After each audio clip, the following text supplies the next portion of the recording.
Hello, everybody. Welcome to Let's Talk Football. My name is John Halpin, alongside Chris Palmer, and alongside our special guest, Ceddy. How you doing, my friend? I'm doing good. How you guys doing tonight? Oh, good, Cedric. Thank you so much for having us, Uh, being here with us. thanks for having me on, guys. I really appreciate it. Thank you. Hey, it's a pleasure to have you on, Ceddy. So, before we get started, do you want to tell the viewers your team affiliation? My team affiliation is Yeah. the Dallas Cowboys. Uh, Oof. well, I think you guys had a game last week, but oh man, we gotta get right into that. But hey, Couple thrillers. let's get right into the games from last week, starting with the Tampa Bay Buccaneers and the Atlanta Falcons. And what a game that was! That could have been in contention for Game of the Year. Um, Seti, let me ask you, what were your thoughts on that game? Ah, man. That game was going back and forth. I lived in Florida for 10 years, so I was definitely pulling for the Buccaneers. So the way both the teams came out was kind of like, for me, it was all right. But like I said, I'm always pulling for the Tampa Bay Bucks to do what they got to do. And I thought that they were going to win until Kirk Cousins did his little Kirk magic at the end of the game. So it's the same old thing with Kirk Cousins. He might look down in and out the whole game, but there's always that last minute hope that he always comes to do.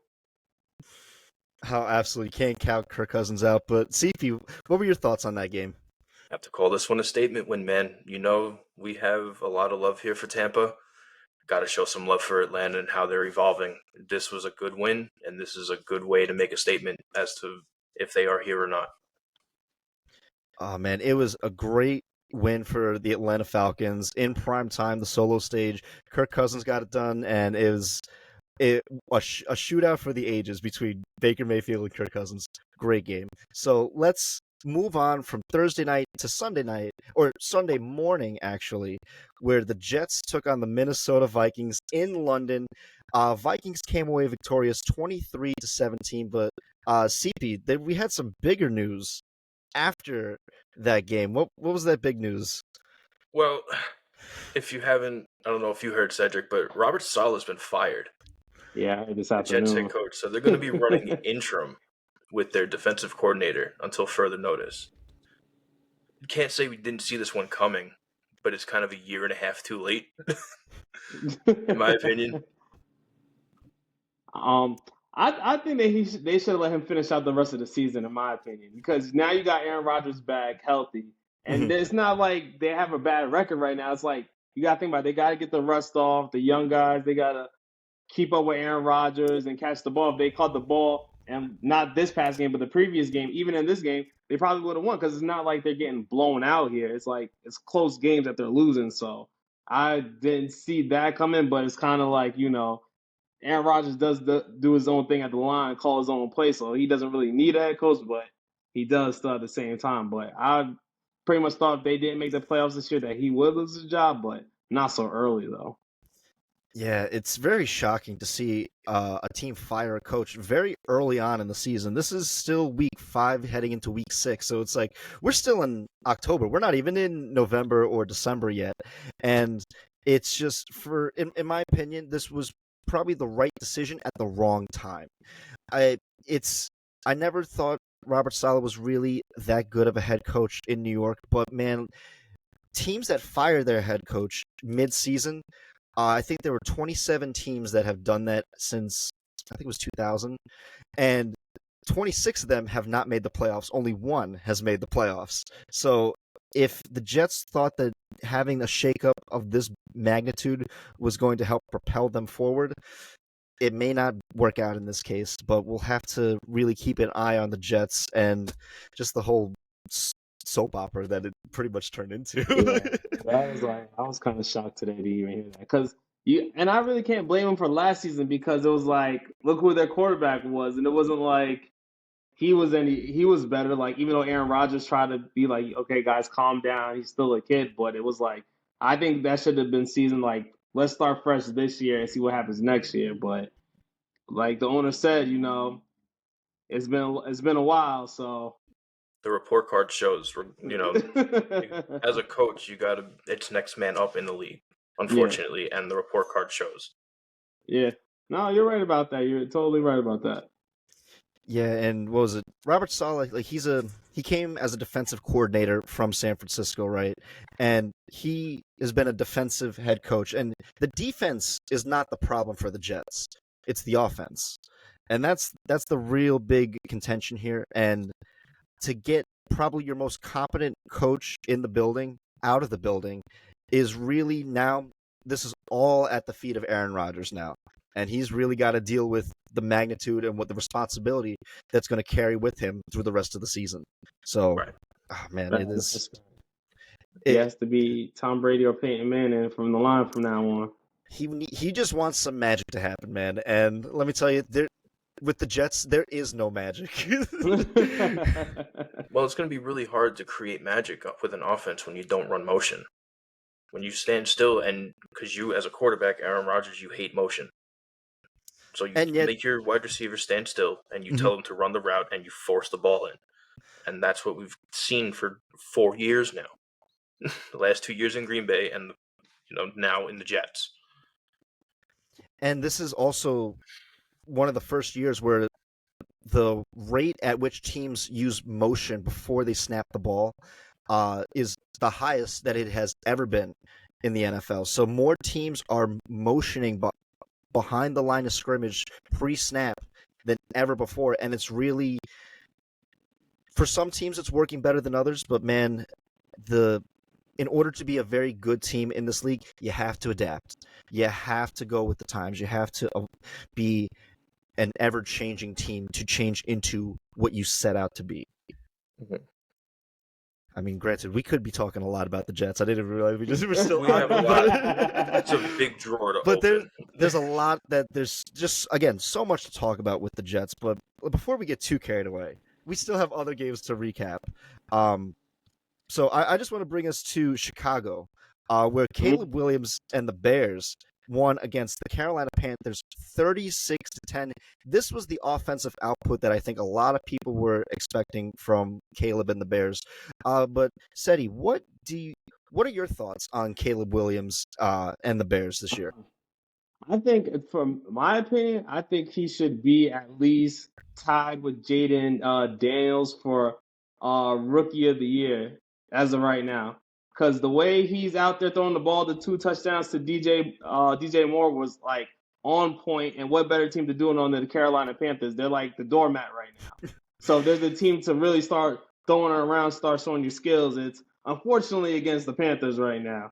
You know what I'm saying? They had a few good years in the past, but now it's their turn to be the doormat right now. So it's great that Caleb Williams, they actually let him fling the ball around, and you see like a couple other guys kind of get the footing in and stuff like that against the Panthers. So, but Caleb Williams, I think he should be at least tied with Jaden Daniels for right now as Rookie of the Year right now.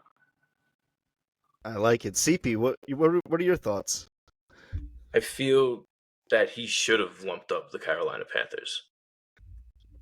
Again, I feel like I agree with you, Halpin, where this was kind of the output that's been expected of him since week 1. Mm-hmm. You've shown that you have athletic ability and you can beat up a dumpster fire of a team. Good win. Now do it against a better team. If you can do this consistently, maybe you can change the conversation. Well, hey, if he's able to get good quality wins, especially with the teams in his division, the Lions, the Packers, and the Vikings, that will be really big wins if they're able to do it. But Ceddy, you mentioned Washington and Jaden Daniels before, so they got a dominating win over the Cleveland Browns, 34-13. And man, has Jaden Daniels just arrived? Oh man, I was watching that game. I said, I can't believe a rookie is doing this. And it's not like, okay, he's a rookie doing this to a team. It's the Cleveland Browns. They had a top 5-10 defense the past few years, even though their offense is horrible. They still have great defensive players. So for him and his guys to go out there and him throwing for a couple hundred yards and a couple of touchdowns and him scrambling and running and everything like that, it's like, okay, now we've seen him against, like how CP was saying, against a better defense. That's what Jaden Daniels did this week. He went against a way better defense. So, and the way he just carved them up like that, maybe their defense is just downright just so distraught over the offense that they're probably just like, we're just gonna lay down after this. But he actually showed out against a top 5, top 10 defense. So Jaden Daniels, he did his thing this week, especially as a rookie coming in and everything. So I think he made his mark on the NFL for this season right now with that win. Oh, well said. Well said. CP, what'd you think of this game? Because we talked about this one last week. We did talk about this one last week, and this was, again, he showed out. This was another statement win for Jaden Daniels. But on the other side, you watched the total obliviation of the offense that is the Cleveland Browns when Deshaun Watson walks off the field. Deshaun Watson has checked out of Cleveland mentally. He's done. Bro, After so bad. 3 restructures and a terrible contract and a shoulder surgery later, he wants out of Cleveland, and you can see it. Yeah. Yeah, he really does. I can't believe he fell off this bad. I really do feel like those 2 years he didn't play football, I feel like he just forgot how to play. Because it's either drop balls or it's overthrows or underthrows. And there was that one play when he hiked the ball, he ran it and then he turned around, then he got sacked. As soon as he turned around, it's just like, yeah, he doesn't know what to do anymore. And he has great wide receivers. He has Amari Cooper, who's been a number 1 for how many years? He's not getting the ball to him. And then you got a decent tight end in Njoku, and it's like you can't even do nothing with them, not even in the short lane or even in deep passing. So it's like, does he even want to play football still, or is he just so distraught for everything throughout the years? He's just out there to be out there now at this point. That's what it looks like. Right now he's out there because he needs to be. Yeah. Yeah, and, well, the backup quarterback for the Cleveland Browns is Jameis Winston. So don't be surprised if Jameis Winston takes the field at some point this year.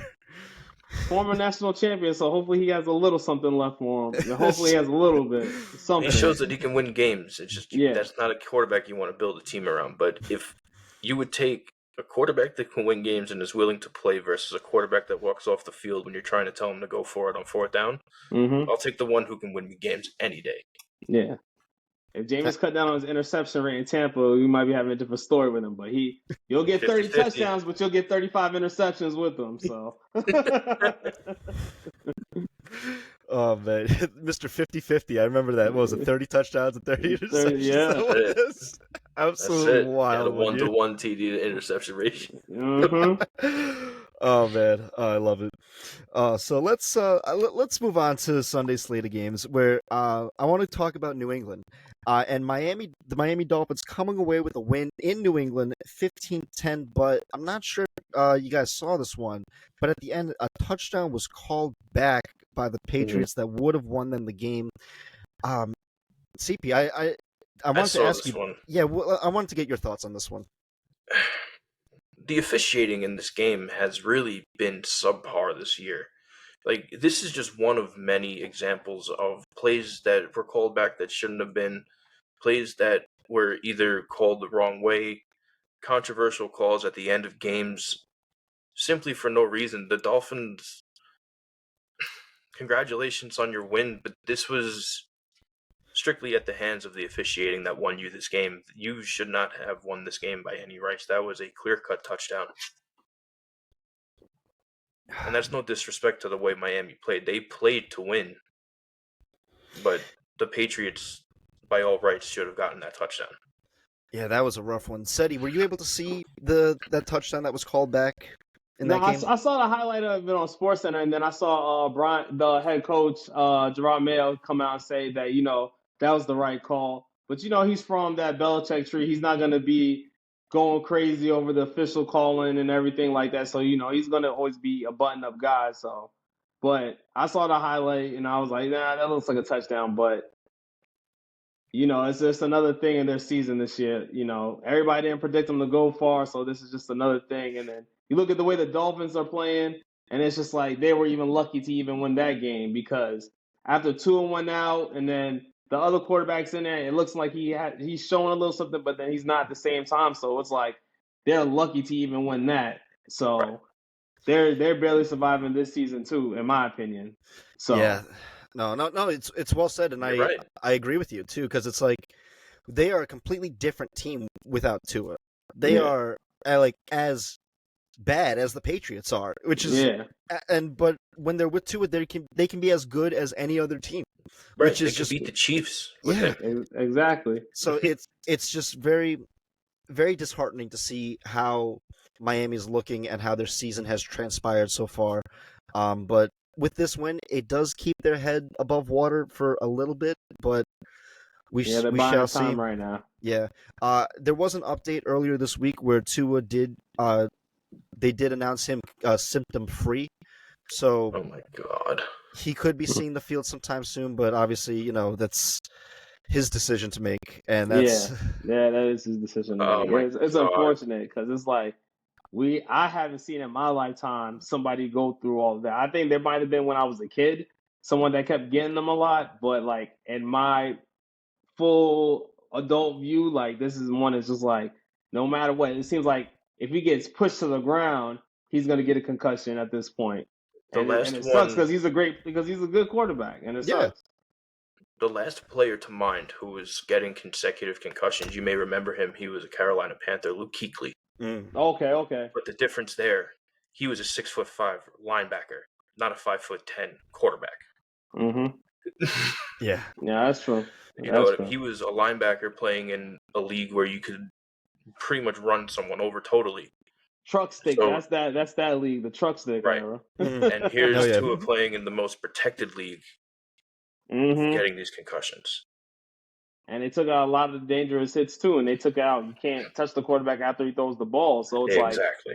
even if you give him a love tap, it's just like he's out 3 weeks. So And it's like, in a what? league where quarterbacks are the most protected they've ever been, and you have multiple head injuries, you should take that into consideration. Yeah, that's true. Yeah, I want to actually segue into the next game, which was the Buffalo Bills and the Houston Texans.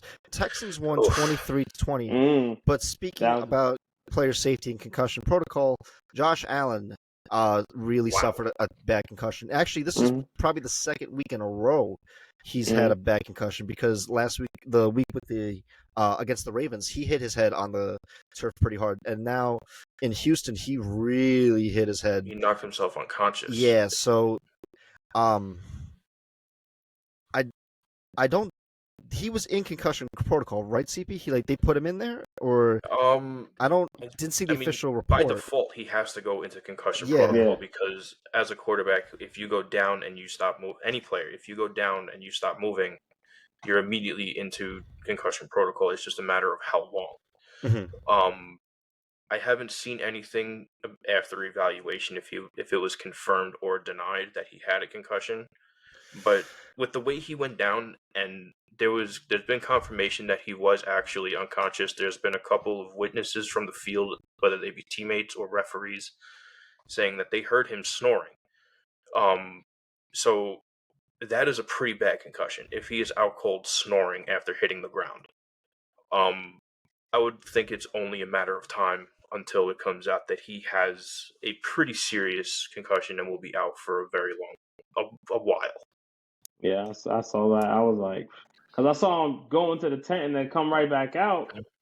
And it's like, it seems like that's the thing now. Even if they feel that way, they just go into the tent, they do a couple of jumping jacks, and they be like, "Yo, I'm fine," and then they're right back out there. So it's like, Right. It's I unfortunate that you can yeah, say I'm good and pop a thing of smelling salts and say I'm great and then walk out back onto the field, depending on who you are. yeah. Yeah, And right now, Josh Allen's all they got. He's that Mr. guy. Trubisky, he's Mr. Right. Trubisky. yeah, and that's the thing too. Is we've talked about CP. We've talked about this before, where teams that really kind of put it heavy on the player to be like, hey, can you come back when But we need you right when now. they're not healthy enough to step on that field, whether it's being concussed or having an injury.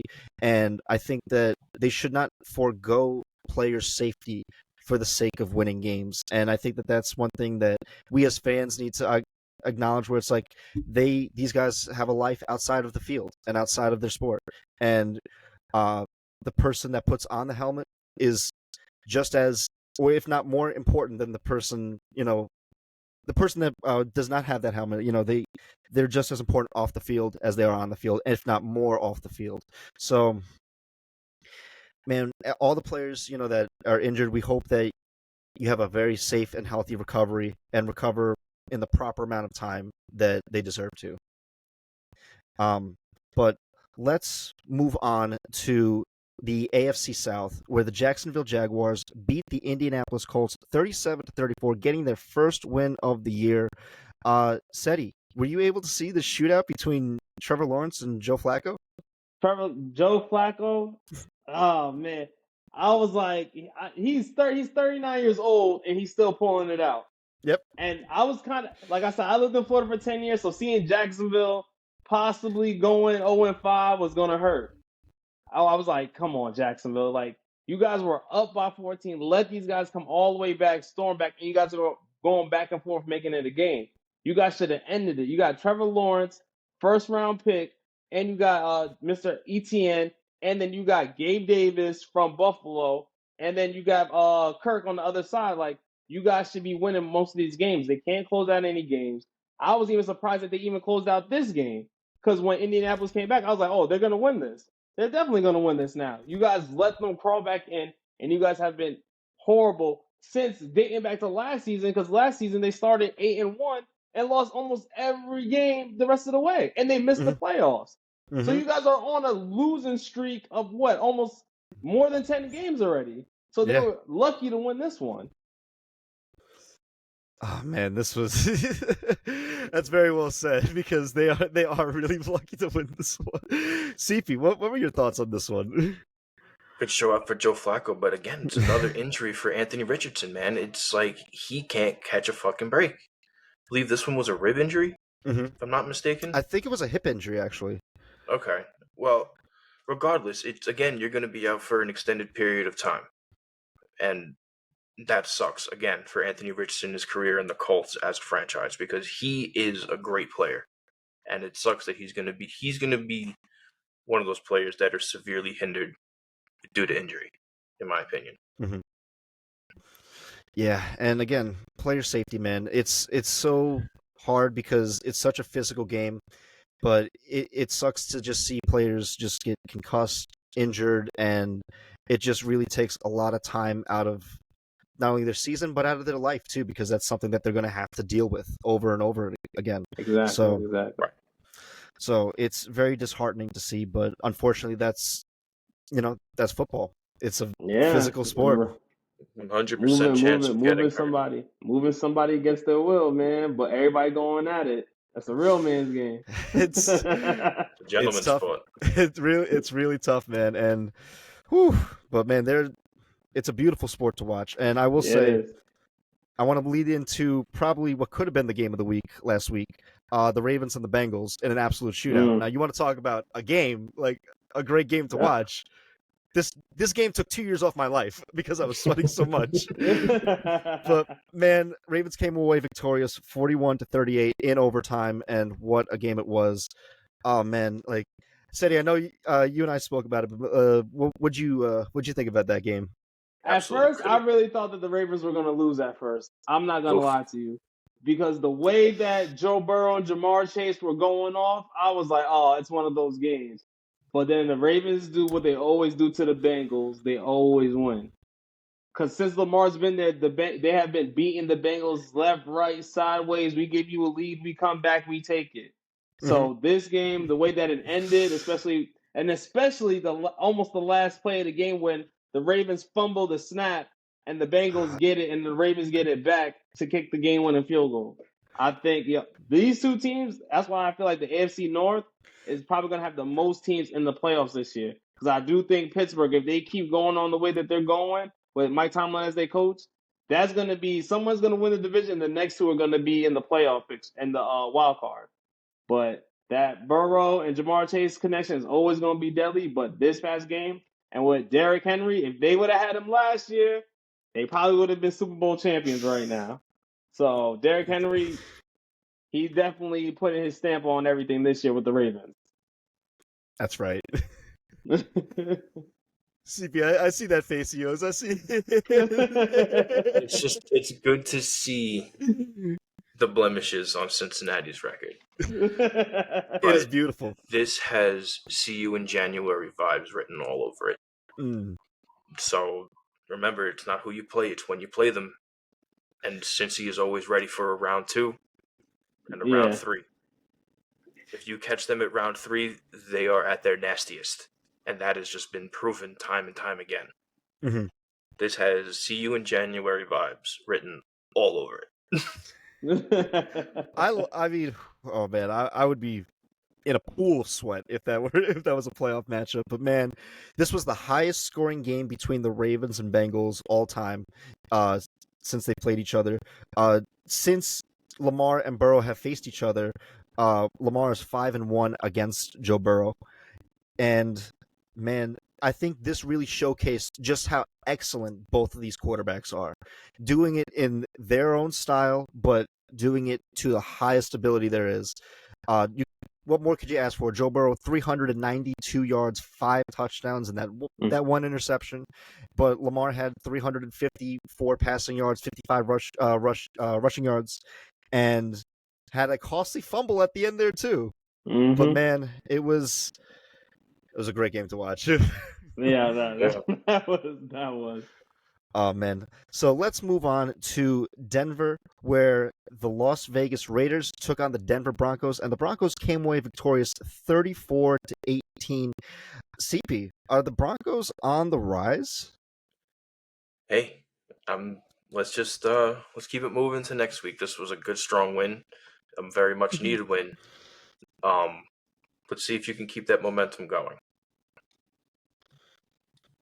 Oh man. Wait, so Ceddy, do you believe?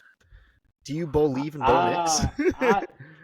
Bo Nix, he was good at Oregon, so I mean, I'm not gonna put all my trust in him because Hey, my man knows.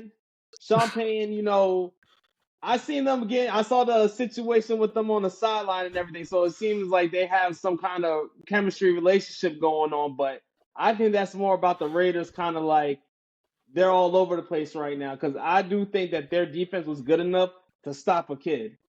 You know what I'm saying? Coming into this game, I really do think that they had, and Gardner Minshew, he's there, but I kind of figured that him and some of the guys would have pulled this one out, even though they got the stuff going on with Devontae Adams wanting out or somebody or requesting a trade, whatever. How you know how the teams spin it? Like the player wants to go when it's probably the team wanting to let them go.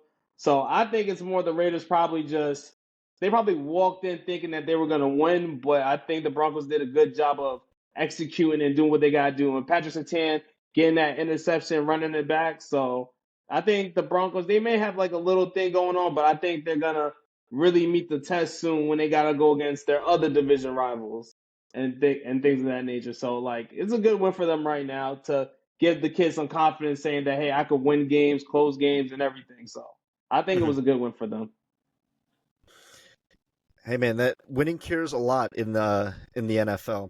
But we'll definitely have to keep an eye on Devontae Adams for the trade deadline coming up soon. That's coming up in a few weeks. So we'll have to keep an eye and see the news if the Raiders move off him at some point. There's a lot of rumors of different teams that are in the market for Devontae Adams, but that's just something we'll have to keep an eye on going forward. Let's move on to San Francisco, where the Arizona Cardinals came into San Fran and stole a victory from the 49ers, 24-23. Chris Palmer, what were your thoughts on this one? I know you like this game. I liked this game going in, man. There's something about Arizona. We were talking about it last week. They're only missing a piece or two. So I watched this game to see just the pieces that they're missing, and we'll talk about it when we talk about them this week. All eyes on Arizona right now, man. There's something there. They're a piece or two off, I'm telling you. Oh man, Ceddy, what'd you think of this game? Well, as a Cowboys fan, I'm happy anytime the 49ers lose. That's one thing. That's a good thing, right? But I'm surprised. But I'm still surprised that the 49ers lost because it's like they got most of their players there, and then it's the Cardinals. Kyler Murray and the Cardinals haven't really been like a great team the past few years, and of course there was that thing at the beginning of the season with Marvin Harrison Jr. So it's like I was kind of surprised that the Cardinals did win. I expected the 49ers not to really beat them down too bad, but I was thinking more the 49ers were going to beat them by like 10 or so points.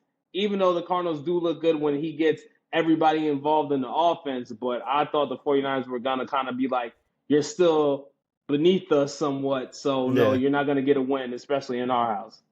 So I was kind of shocked by the Cardinals pulling that out. Yeah, man. Both teams are 2-3 right now, and the Cardinals have the tiebreaker over the 49ers. What a world we live in, man. What a world. We also live in a world where the Giants beat the Seattle Seahawks in Seattle 29-20, but this was a gritty game. This was a very gritty game, and the Giants got blocked a field goal at the very end That to was seal the crazy. deal. That was a great game. Ceddy, what were your thoughts on that, my friend? The Giants, Danny Dimes, man, Danny Dimes. Haven't heard that in a while. I think you know what it is. He has his games where he's like, I'm not gonna say he looks like he's a top 10 quarterback, but he looks like he's a serviceable quarterback at times. And then the other games he's kind of just out there. But the Giants, their defense, I always got to give a credit to the Giants defense because throughout the years they've always had a great defense, no matter what. So their defense really like showed out, put Geno Smith in the spot, and Danny Dimes didn't do too many costly mistakes. So, but like I said, the 12th man in Seattle, I really expected Geno and those guys to win, but I didn't think Danny and those guys was going to pull it out. But that defense really kept them into the game and things like that. So, I'll give it up for the home state team. Not my home team, but the home state team. Yeah. So, it's good that they pulled out that win to keep them at least somewhat in the win column right now. Well said. Well said. CP, what were your thoughts on this one? That should be a total confidence booster for the Giants to come out of Seattle with a victory with the way that you guys have been playing and have been preparing for this year. I would say that would be the upset of the week, and it's really not close. Oh man, we spoke about this game last week, CP, with Kelvin, and yeah, and hey, Giants know how to play Seattle, man. They keep it close, you said it. And hey, Kelvin was right, man. He had faith in his G-men, and and the G-men got the win, man. So hey, maybe the same luck will go for you, Ceddy, when you're your Cowboys. Hope so. Detroit is not easy. They're not easy like how they once were. Oh man, we have plenty to talk about that game, but we just have 3 more games for week 5. Green Bay in LA beating the Rams 24-19. But Jordan Love, has he found his groove back since coming back from injury? I'll toss it over. Yeah, I'll toss it over to UCP. Yeah, 100%. It really didn't take much for him to catch his groove again. It took maybe a game. He's about to light the world on fire again. Oh yeah. Ceddy, what'd you thought? I was surprised he came back that quick. I thought he was probably gonna be out for like at least 2 weeks because their backup, I can't even think of their name at this point. So I kind of think Malik Willis. He did. I forgot his name off the top of my head, but he did good in his backup role to finish a couple of games. So I kind of figured that they were gonna roll with him a little bit, but I guess they were looking at the division. They're seeing Caleb Williams. They're seeing Sam Darnold. They know the lines, what they've been doing the past 2 years. So it's like, I think the Packers are looking at it like, we can't afford to slip up. Because just like the AFC North, the NFC North, all these guys could be in the playoffs, and one's going to be sitting at home, unfortunately. So I'm pretty much like, all right, this is going to be pretty good. It's going to be good.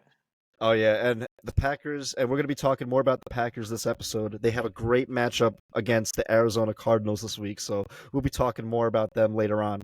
But let's move on to the Sunday night primetime game of this past week. The Dallas Cowboys and the Pittsburgh Steelers. Oh, man, what? I'll just hand it off to you guys. I'll hand it off to Ceddy. Cowboys won 20-17, so I'll pass it off to you, my friend. The thing about the Cowboys that I love that they did this year is that they're showing that you can't blow them out. Like, they're always going to be in every game, and that's always the problem with the Cowboys. They're always playing to the competition's level.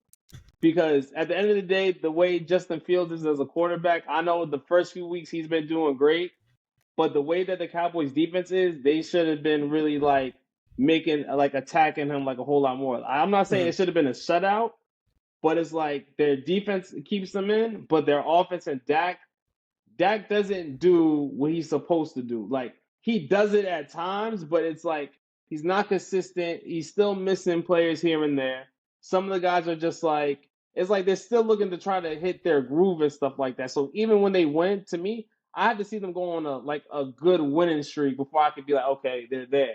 Because they'll do something good one week, then the next week it'll look completely different. I really do think that they put all their focus into winning this game this week. And he knows if he didn't come through in the clutch, he would have had another bad week being talked about crazy. So it was good that they pulled out this win. The Steelers are a great team, and the Steelers have, I think, the best defense in football. Them and the Ravens, I think they have the best defense. TJ Watt, that's my defensive player of the year this year. That he is. I think he's better than his brother JJ. I feel like that whole Steelers defense, all the layers of their defense are probably the best in the NFL. And their whole thing is they just still their whole quarterback situation. That's what they got to figure out. But with the Cowboys, our quarterback has to play better against teams like the Steelers that doesn't really have a quarterback that can match them. But it just seems like the Cowboys really was like focused to win this game and do what they had to do to peel this out. Because if not, we don't know what was going to happen next week. Because Jerry, he wants to have somebody, then he wants to fire somebody. So so hopefully he's feeling good this week after this win. Oh, well said. Well said. CP, what were your thoughts on this game? Well, first off, Cedric, good game. Thank you. It was a very hard fought game. The Steelers did a very good job at beating themselves. You guys prepared very well to play up against us. It's a very long term rivalry, the Cowboys and the Steelers, just historically in the NFL. Justin Fields, I don't give him fault for the loss. He played clean. He didn't throw an interception. He had 2 touchdowns. We, as a unit, just did not take the extra step that it takes to beat you guys. The one major concern is the over-reliance on Dak Prescott when it comes to the Cowboys. Mm-hmm. As much, even though he's missing some plays at points, I think you guys are asking too much from him. But we will get into that when we do talk to Cowboys. But good game for the week. Good hard win. Good W. You gotta get those close W's in the NFL.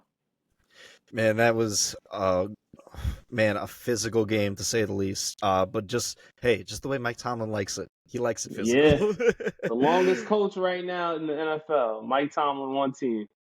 And that's great because they're firing coaches like every 2-3 years or even half of a season sometimes. So right. He's the bedrock, man. He's the bedrock. Never had a Steelers. losing season. Never had a losing season. Mm-hmm. Nope. Oh man. Great games on Sunday. Finishing off the week, we have New Orleans Saints coming to Kansas City to play the Chiefs, and the Chiefs won 26-13. I mean, it is Chiefs in primetime, right? Did we really expect anything different? No, not necessarily, but again, that injury bug decided to make its way to Arrowhead, and Derek Carr went down with an oblique injury. That's right. So he's getting an MRI on his ribs. Oh, man, you hate to see it, man. You hate to see injuries to people. But again, player safety, and we hope everyone has a safe and healthy recovery. But with that being said, that is our Week 5 recap for this past week, and I think we should just move right into the games that we want to talk about for Week 6. And let's start with the Cowboys and the Lions, a rematch from last year that felt like a playoff game before the playoffs. So the Cowboys-Lions. So, Ceddy, my friend, take it away. What are your expectations and thoughts going into this game? My expectations is a W. I always expect them to win every week. Now, my thoughts are that this isn't going to be an easy task to do. This is going to be a really hard game because the Detroit Lions are another team that has all 3 layers of their defense. Seems like they're all together, and then their offense. I know people try to write off Jared Goff years ago, but it seems like that swap with him and Matt Stafford kind of worked out to everybody's benefit. Mhm. So, and then with Jared Goff, he has Laporta, St. Brown, Gibbs, and Montgomery. So it's like they have a bunch of people that they could throw at the Dallas Cowboys. And that's the one thing about the Dallas Cowboys. It's just like, yeah, we have a lot of great players on defense, but when the other offense seems to have a lot of stars on it and a quarterback that can get them the ball and a lot of one-on-ones, it's going to be kind of hard to stop them. So my expectations is a W, but my thinking is that Detroit, if I'm going to be honest, I could see them winning, especially that the way they're going. And like I said, the division that they're in, they know if they lose a game, they could be way behind the 8 ball by losing just one game. So I want my boys to win. I really do. I might get a lot of hate for going against them, but my thought is I feel like the Detroit Lions this week are going to come make a statement win. Because the Cowboys, like I said, they've been losing. Then they won against the Steelers, and when they have this big emotional win after after a loss or something like that, they seem to let us down the next weeks for some odd reason when they have to do a hard fought game. And the Lions, they're ready because, like I said, that division they're in, they have to be on point because one slip up, they're falling back. They're falling out of it. So I'm going to say the Lions might come out with it this week, but I want my boys to win. I want my boys to win. I want them to win. But I respect if it. I'm thinking with my head, I'm going to go with the Lions this week. Oh man, well said, my friend. But CP, what are your thoughts? I know you're looking forward to this game as much as Ceddy is too. Love this game, but like you said, last year it felt like a playoff game before the playoffs. Mm-hmm. Feels a little bit different this year because the Lions are coming in championship ready, and the Cowboys are still coming in playoff ready. But are they coming in championship ready? Like you said, their defense is good, but you got to remember the injury bug that hit 2 weeks ago. No DeMarcus Lawrence, no Micah Parsons. Mm-hmm. Those are the two biggest losses. So you lost 2 of your 3 layers of your defense. You guys played very well next man up with Pittsburgh. We aren't, respectfully, we are not on the offensive level that Detroit is on. We just aren't on the same level as them. They are more honed in. They are more cohesive as a unit. If you guys don't get to Jared Goff, and I mean get in his face all night, your guys' defense could very well be in trouble. And that defense on Detroit is ready to get to a quarterback that drops back 50 times in a game. They are more than ready for that. They're asking for that. And that is exactly what Dallas brings to the table. And that is what concerns me going into this game. Man, I agree with you, CP, and I just want to bring up the Cowboys' schedule for a minute because it does not look very pretty for them because they play the Lions this week, right? Then they have their bye week next week. After the bye, they go to San Francisco to play the 49ers, go to Atlanta to play the Falcons, Eagles, Texans, and then Commanders. Oh. And then they close off Giants, Bengals, Panthers, Bucks, Eagles, Commanders. But that stretch from the 49ers, you have to play in Levi Stadium. Then the Falcons, who now we see are like, okay, Falcons are shaping up to be a good team. Yeah. Eagles, and that's always a tough rivalry between Cowboys and Eagles. Texans, high contenders in the AFC, and Commanders, of an emerging young team. That is a really tough stretch. So the Cowboys, this game, even though it's in week 6, it kind of feels like a must-win game because their schedule does not do them any favors going forward. It is really tough. And that 49ers game, that's also primetime. So that is all eyes on the Cowboys. Oh, it's going to be a great game. But man, I got to say, like, personally, I know Dak gets a lot of slack, and I know that rhymed, but but I personally do like Dak. I think he is a very good quarterback, but he doesn't his team doesn't really do him any favors because they're really laying a lot of responsibility and a lot of the games fall at Dak's feet. They have passing attempts. They have 194 passing attempts this year to 116 rushing attempts this year. So they are looking to pass the ball twice as much more than they are to run the ball. And they have Dowdle, who is, okay, and then Zeke is just not. He's not what he was, man. He really isn't. No. But man, like it's really like Dak is at this point in the season has the second most passing yards in the league with 1,424 passing yards, 8 touchdowns, 4 interceptions. He's only behind Geno Smith. And I know Geno Smith slinging the rock. Who would have thought, right? But we've come to expect this with the Cowboys, right? Where it's like Jerry likes his teams, right? He likes flash. He likes his teams to be like just really dazzling and great teams. So it's like, what better than it's like having a star quarterback that can sling the ball and just like against the Steelers, like play hero ball and win you the game in the end in the clutch, right? It's those are games that Jerry really likes. He likes those storybook endings. Yeah. The problem is that the Cowboys, like much like you said, Cedric, and you said it very well, they played to their competition. And sometimes they don't even do that because that game against the Packers last year in the wild card round, it took them like a whole quarter and a half before the Cowboys ever woke up like in that game. And by that time, the Packers already ran away with it. So it was a massive blowout. And then Dak, obviously, he has the good numbers but they're empty calories, right? He'll have like 300 yards on a stat sheet, 2 touchdowns, like 2 interceptions. It's like, oh, but like the game was close. And you look at the box score and it looks close, right? But it's not. It never resulted in a win, right? The game was long out of hand, right? So that's like somebody coming off the bench scoring 15 points, but yeah, we were winning by 30 already. So you're 15, and right? Yeah, you got so your 15 points, but yeah, we won this already. You got a double, but you lost by 25. Yeah, exactly. And so when it comes to the Cowboys, I think the Cowboys really did a disservice to themselves this offseason by not really shopping in the running back market this year.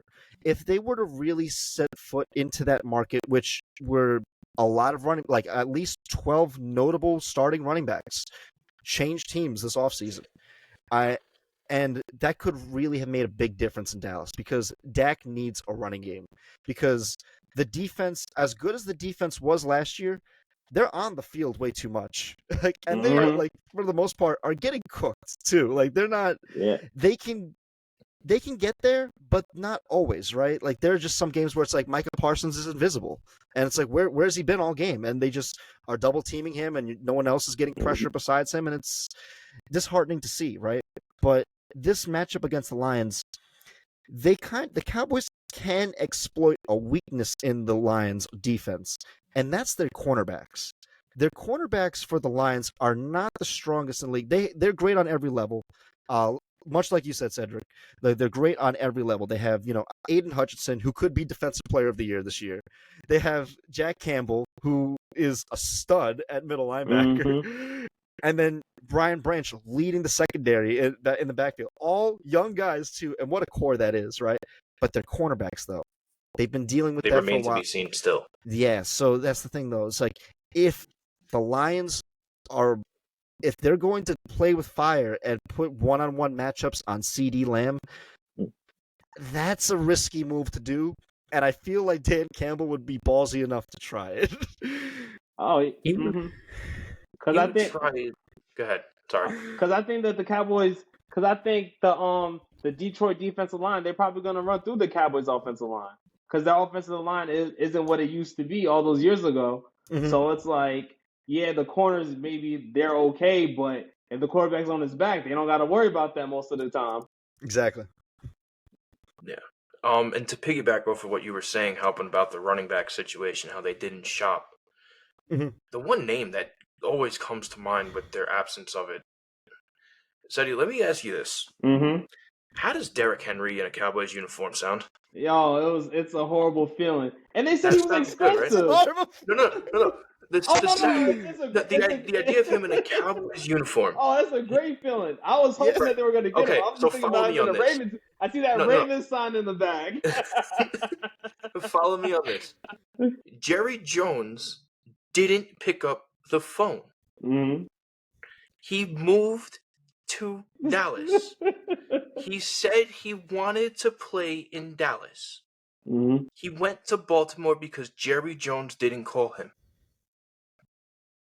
You know what I think? I think Jerry, I think the past 15 or 20 years, he's been late to the party.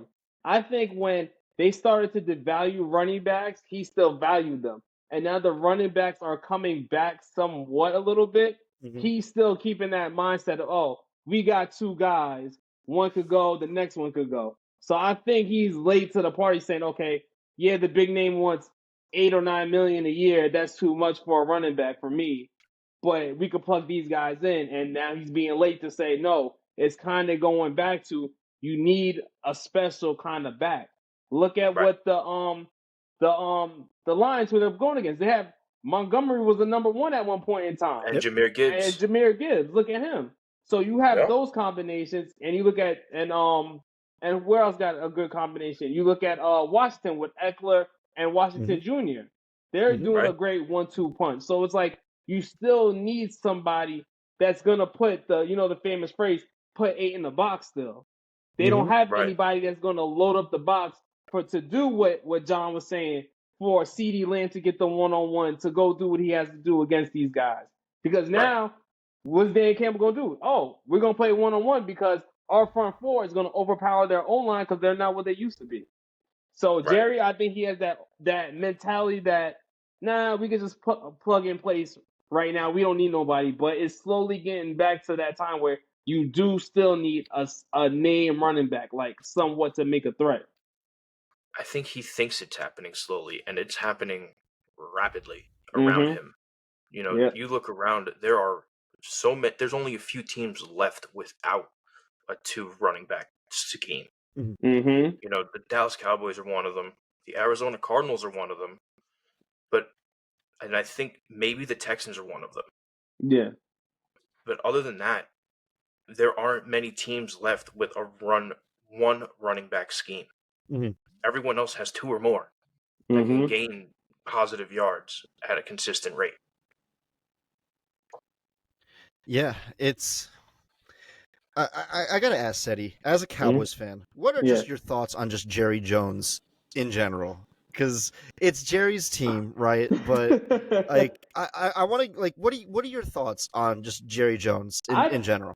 I think I fall on the side of, after all these years, you saw the documentaries and things that people Mhm. say about him. I think that he truly wants to have the undoubted Super Bowl to say, I did this on my own. Like, I really do believe what they've been saying. Like, yeah, he had Jimmy Johnson, but even Mhm. after Jimmy Johnson left, they said, well, those are still his players, even though they had Barry Switzer come in and won a Super Bowl. Yeah, it's like, yeah, Jerry can sit there and be like, oh, yeah, I won one, but they're saying, nah, that's still Jimmy Super Bowl at the end of the day. So I really I'm more in the belief of that party that he still wants to say that I did this. Everything is me. I'm the greatest GM, the greatest owner, the greatest everybody, because he does draft good players. So you can't say they actually have great Hall of Fame skill players after 2000 also, even on the offensive line, wide receiver wise, and a few other positions. So he does have his good draft moves, but I feel like he's in the way of everything. He's not letting the coach. He's got something to say every 5 minutes. So it's just like, and then the decisions that he makes, like him having Tony Romo, I didn't think it was as bad as people made it out to be. I just think Tony Romo was trying to be too much Brett Favre in a lot of situations that he didn't have to be in.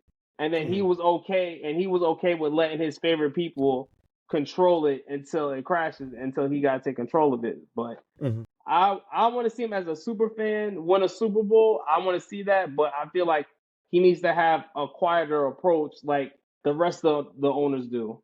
Like Robert Kraft won 6 Super Bowls. Why? Because you let Bill Belichick do what he does, and Tom Brady. So I think Jerry needs to be like, okay, maybe I need somebody to step in and just not even step in, or maybe I should just not say anything, let these guys do what they got to do and stuff like that. But I think he's a smart guy, but he needs to go to the back and just stay quiet for a little bit.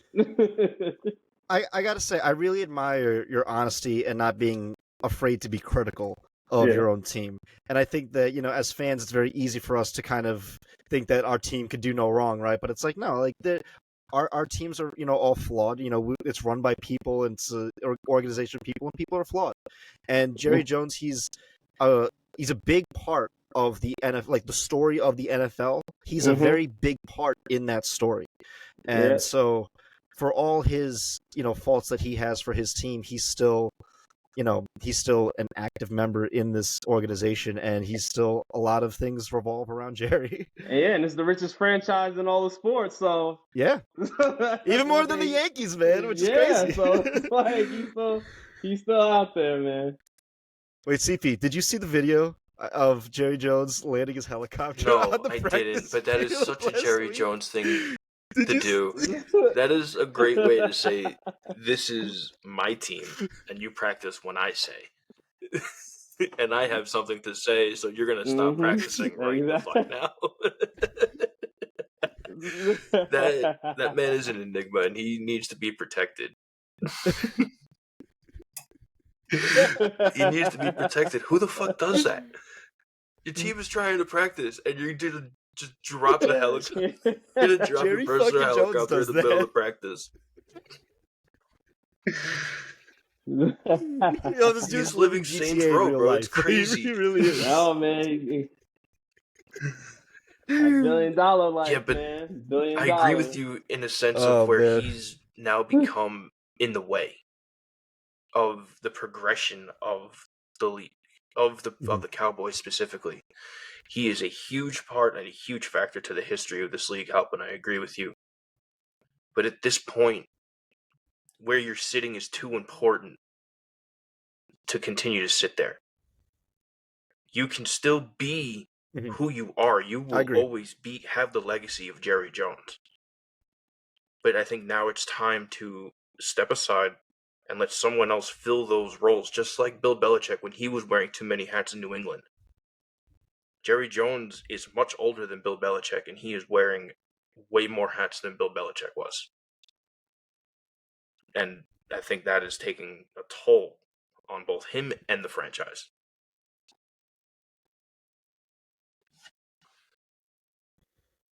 Yeah, it's not many organizations where your owner is also the GM. I don't think there's any other organization other than the Cowboys where the owner is the GM as well. And it makes the Cowboys very unique in the sense where it's, again, the Cowboys are Jerry's team. It's Jerry World down in Dallas. And believe me, I would love to see that stadium. I hear nothing but great things about the stadium. And that, yeah. Have you ever been to a Cowboys game down there? I've been to the Cowboys versus Giants. That was 2018. I went to a game at MetLife, but I want to go to a game at Dallas though. Was that the game with the black cat on the field? Was that game? I think that was the year before. I think that game was the year before. Okay. Yeah, that game I went to. I know Cat ran on the field that game. Wasn't the black cat game the game that Sterling Shepard tore his Achilles? I don't know Victor Cruz, if that was that game. I know someone, like a bunch of Giants got hurt that game, if I'm not mistaken. Okay. It could have been, but that was so long ago too. But man, back to the Cowboys. It's Jerry's world. It's Jerry's team. And I think that I do agree with both of you that if Jerry kind of takes a step back and gives the reins of power to a GM and trusts someone else that is not him in making the right decisions for this team, I think that will go a long way for the Cowboys, because the Cowboys, they really need to be dipping into free agency more. Jerry's one of those guys where it's like he's very biased towards his own players that he's drafted, right? If Jerry picks you, he likes you, kid, and you're gonna go far under Jerry, right? But this past offseason was a big missed opportunity because Derrick Henry, Josh Jacobs, Saquon Barkley, Yeah, Saquon. yeah, so many great running backs this year, and I think that really would have helped them as a team because a quarterback's best friend and a defense's best friend is a good running game. And I hope for the Cowboys' sake that they're able to improve upon that for the season because now it looks like the NFC, there's a lot of steep competition in the NFC, especially within your own division with Philly. Giants look scrappy, and Washington's emerging. Yeah. That is tough.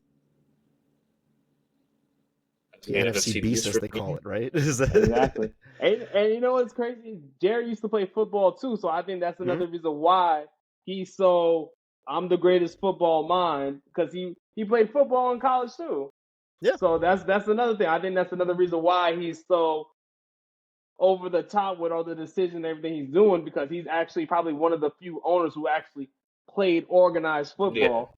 Yeah. You know what I'm saying? So I think that's another thing that he has on his shoulder too. Like I know what I'm talking about. I've actually done this. Yeah. But then again, on that's the same stuff, to play devil's advocate, it's a great point. But you played 70 years ago. The game is a lot different from when you were on the field. You didn't even have face masks on your helmet the last time you played, my guy. Like, think about it. Like, he is, in his 80s? So he played college ball when he was 20, 60 years ago. 60 years ago, they had the single bar going across the face for every face mask. Wild. You know what I mean? Like, and the regulations were so different. So you say you know the game, unless you like, he's at every game, so I got to give him that respect. He sees the game, so he visually knows what game is going on. I don't know if any of y'all saw that. That was cool. I know. I saw a thumbs up too. I don't know what happened to. Yeah, someone just liked the video. I don't know who liked it, but someone liked that video. I like it. You caught my eye heavy. I think Jerry's holding on until he gets his ring, though. He's holding on until he gets his. He has to get Super one Bowl. to he has to get out of Jimmy World, right? Yep, he has to get his one. Man, Cowboys are one of those teams where it's like you got to watch them every year. But man, this matchup against the Lions, this is again a must-win game for both teams, and this is going to be a fantastic game this week. I'm really looking forward to it. I was gonna say, do you guys have any final thoughts on this game? I want to say it's gonna be like. I feel like a 30, 34 point, 34 to like 20-something game. That's what I feel like. I feel it's going to be like that. Because I do think Dak's going to hit like a couple of touchdowns maybe. Because like you said, if he's in the group to get the open spaces, but I do feel like with Micah Parsons being out and DeMarcus Lawrence being out, that the Detroit Lions might have like a little field day. Because if the Cowboys don't have their starters, like, they'll play. They'll still be their backups will still do what they can, but Detroit, I feel like it's just a mountain of guys. So I'm giving Dallas that they'll put some points up, or they'll keep it close because they are playing at home. So I feel like they're gonna have that emotional home boost, but I still think Detroit may pull it out somewhat at the end. It's gonna be a hard-fought game. Right, CP? Like I said, I know you're looking forward to this one, too. If Dallas can play to the level of Detroit, then this could definitely go for Game of the Week. But if Dallas comes out next man up, and they're hurt, and they're slow to start, Detroit could roll really quick over this game.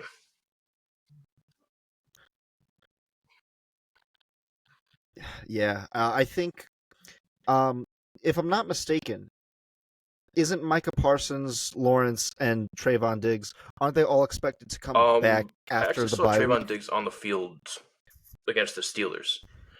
So Yeah, I saw him on the field. Oh, he was So back on he's the. Okay, back. so he's back But when on. it comes to Okay, Parsons and Lawrence, I so believe they're Parsons and supposed to Lawrence. be out until after the bye week, but I'm not 100% certain. Okay, because that would be very big if they come back and they're Right. ready for San Francisco once you guys get out of that bye week, because that's going to be a very rough stretch of games for the Cowboys. But man, if they can get to that level that they can be capable of getting to, um, they could come away victorious in a lot of those games. But Yeah, they're gonna have to play mistake free, very few turnovers, and they're gonna have to be clicking. Because San Francisco, like I said, I'm always happy when they lose, but that the running back that's in place of McCaffrey right now, he's looking like he's a stud out there. Him, and you still got Ayuk and Debo. You still got their defensive guys, so that's going to be tough. And we were just talking about the Commanders earlier, and then like the whole division. So it seems like the only team they can lick their chops at is the Giants right now in that stretch, but because everybody else is in a position where they're trying to win. And Philly, they're never going to be easy out. Yeah, we're going to talk about them from week to week to week. When they win, is they're on track. When they lose, is what's going on with Philly. But Dallas is going to have a harder time with Philly. And like I said, it seems like the Giants is the only thing they can really lick their fingers for at this point right now, because everything else is going to be you're either going to be in a slugfest or you're going to have to play mistake free for damn near the rest of the season to make the playoffs. yeah, and I hate that Giants game too. The Giants played it close. It was 20-15. Yeah.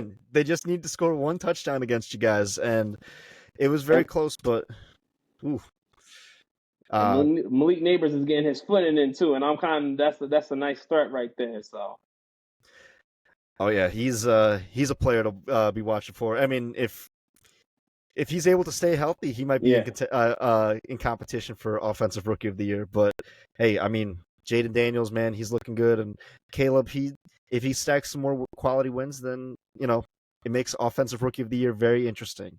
But for the Cowboys and Lions, man, this is going to be a great game, and I'm so looking forward to this. So let's move on to the next game that we wanted to talk about this week, and that was picked by Chris Palmer. It was the Cardinals and the Packers. I see you, CP. I know you want to get started with this. So here, I love this. tell me I love this what are your thoughts, matchup. my friend? This is two teams that they're at the same point athletically, but they're both at the same fork in the road where they can go one direction and they can become great and they can become contenders, and then you can go right and then you fall off and you fizzle out, and it's because you're missing a couple of pieces. Now, we spoke about this game last week and we said that we needed to dive into Arizona and see what they were missing, and I looked last week and I have an idea as to what pieces they're missing. They're missing a couple on offense and they're missing one or two on defense.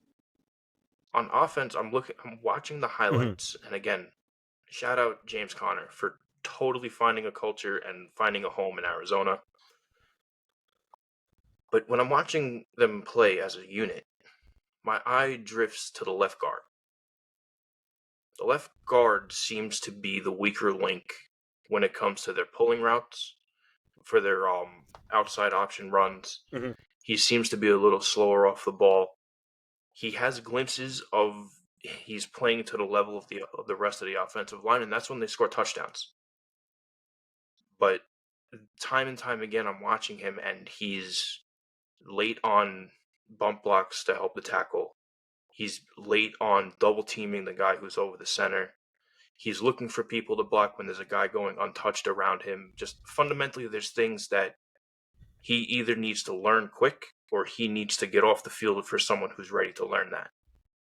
And they could really use a secondary running back on offense. We were just talking about how the league has turned into a running back by committee.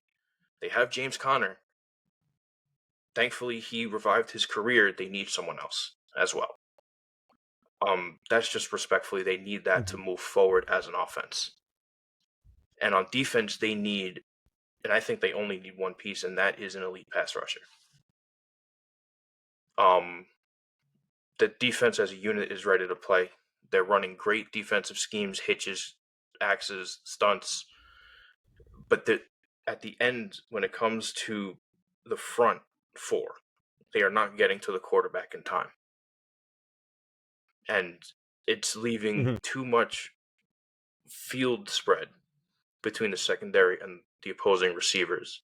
So even though the defensemen have their man locked, over time it's just going to break because no one's getting to the quarterback, and there's just going to be a window of opportunity for them to catch the ball. And that's what's happening to the Arizona defense.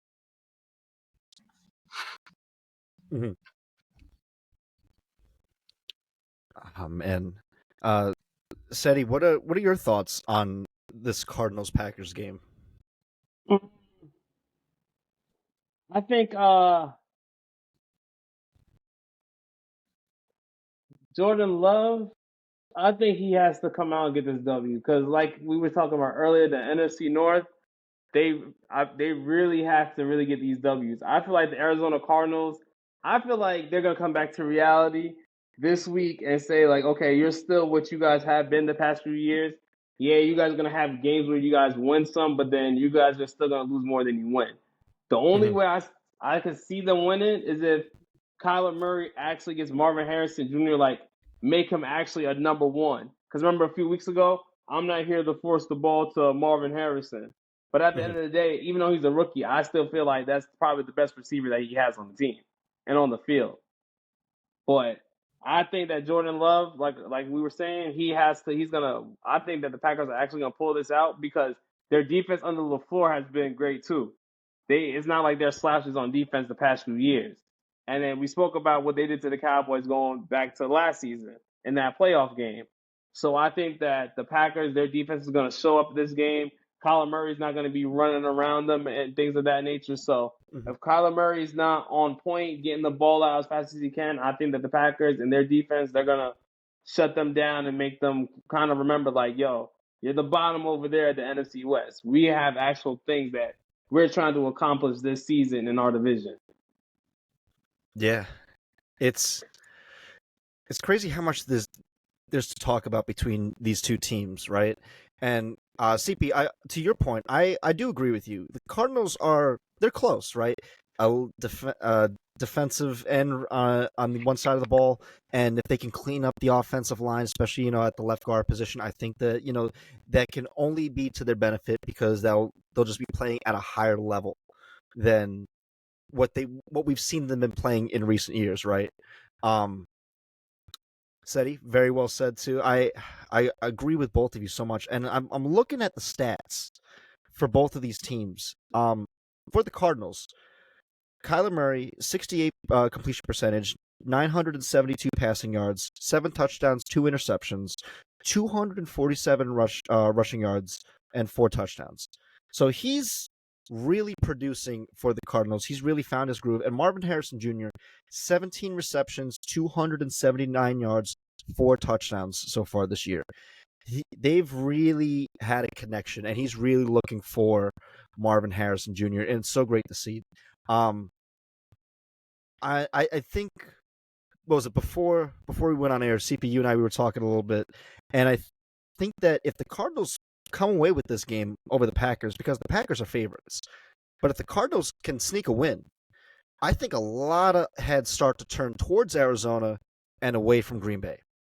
And that's not taking anything away from Green Bay, but I think be like, okay, the Cardinals had no expectations this year, and yet they're still getting quality wins.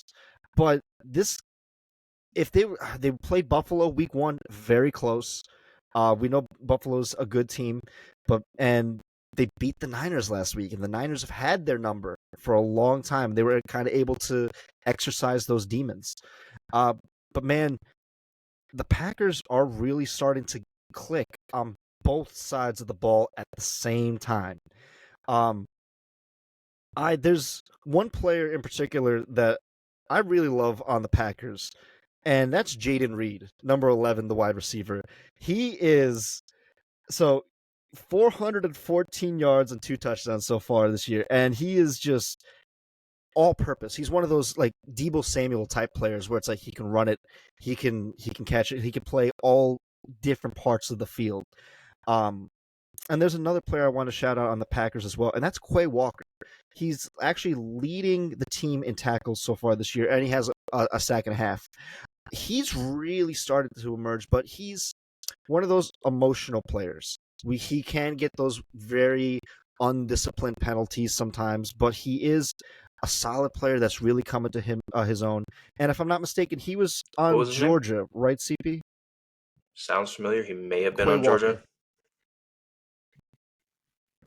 Yeah, because I Is he on the think he was championship on team with Stetson Bennett? the Georgia championship Okay. run. Yeah, I believe so. So he's now really starting to emerge into his own. And also, just a question for you guys: do you guys know who's leading the league in interceptions so far this year? Mm-hmm. One player has the most interceptions. Do you guys know? Offhand? I was gonna say Sertan, but I think it's probably uh is that the Alexander? Is that how you say his name? Jair Alexander. Yeah. Good guess, but no, actually. It's actually safety Xavier McKinney with 5 interceptions so far this year. Ooh. On the Packers in the second, and he was a pickup from the Giants in free agency. And so he's That's wild. 5 interceptions so far this year. That's so great to see, right? And one other player on the Packers, I know I keep saying one other, but the forgotten anchor to this team on the not AJ Dillon on the defense, Kenny Clark. A lot of people forget about Kenny Clark. I know you forgot about Kenny Clark, CP. Yes, he's still there. He doesn't have like flashy numbers, man, but he's a big dude that you have to double team this man every time. And he's again the forgotten anchor. He's been on that team for, I think this is his 8th or 9th season. He's just been tearing it up and just still like a menace on the defensive line. So Green Bay is starting to kind of get their groove. And Jordan Love, he's through 3 games, just 3 games so far this year. 873 passing yards, 8 touchdowns, 5 interceptions in 3 games. Dak, remember, I said he had 1,424 passing yards this season, right? Mm-hmm. If you take that as an average per game, he's averaging about like 260-ish per game. For per game with Jordan Love right now, he's averaging 290, which is wild to think about, but obviously those numbers are going to drop. They're going to equalize as the season goes on. But just to think that like Jordan Love can practically throw it 300 for 300 yards a game would be insane to think about, coming off an injury and against a very susceptible Cardinals defense too. That's the thing though, the Cardinals are very electric on offense. Kyler Murray, Marvin Harrison Jr., James Conner, all great players. And I know CP, I know Higgins, was it Elijah Higgins? For Kyler Murray. He's a very big wide receiver. Got I think it's 17 receptions, 2 touchdowns. All receptions were in the red zone. Mm-hmm. Yeah, so he's starting to develop as a red zone threat, right? And he also got that other big wide receiver, Michael Wilson, number 14 as well. He's a very big guy. He reminds me a lot of DK Metcalf. He's just big and physical, and he's just going to beat one-on-one matchups. So the Cardinals offense has the ingredients to make it a very good team. It's just their defense leaves a lot to be desired. Teams can really score on them. And that's the thing, too, is like the Cardinals have, what was it? I have it on my stat sheet. So they have scored 120 points so far this year. That's pretty solid. But they've given up 129. So if your defense is giving up more than... Yeah. So if your defense is giving up more than your offense, simple math, you're just going to lose every time. So, but this... I don't know. This game is going to be scrappy. No, this game absolutely it's going to be very scrappy. Fireworks. Both of these teams, I feel like they're ready to run the ball up and down the field all game. I love AJ Dillon in Green Bay. I love James Conner in Arizona. Kyler Murray. Don't forget Josh Jacobs. Don't forget Josh Jacobs. Josh Jacobs. Kyler Murray, can't forget him as a runner. I'm watching the highlights for both of these teams, and I'm just watching two teams that are ready to run the football through a defense. We're going to see who's better. And then if all else fails, we're going to let the quarterback sit back and they're going to throw the ball. Good. I just no, I just think Green Bay, they're just going to get a lot more stops than Arizona. I think they have the defense to stop them. I mean, I think Arizona's going to get up and down like you said, but I think Green Bay's going to make the defensive plays that matter. Big plays in that game. Big time. So Ceddy, let me ask you, for this game, do you see this as a more high-scoring game or a low-scoring game? I see this one. That's the thing about the NFL. It's tricky because certain games I predict it's going to be high-scoring. Like that Bengals game, I was like, that's going to be 20 to like 17. Then it ended up being past that. But on paper, if I look at it, I can see the score running up. I can see it being a high-scoring game.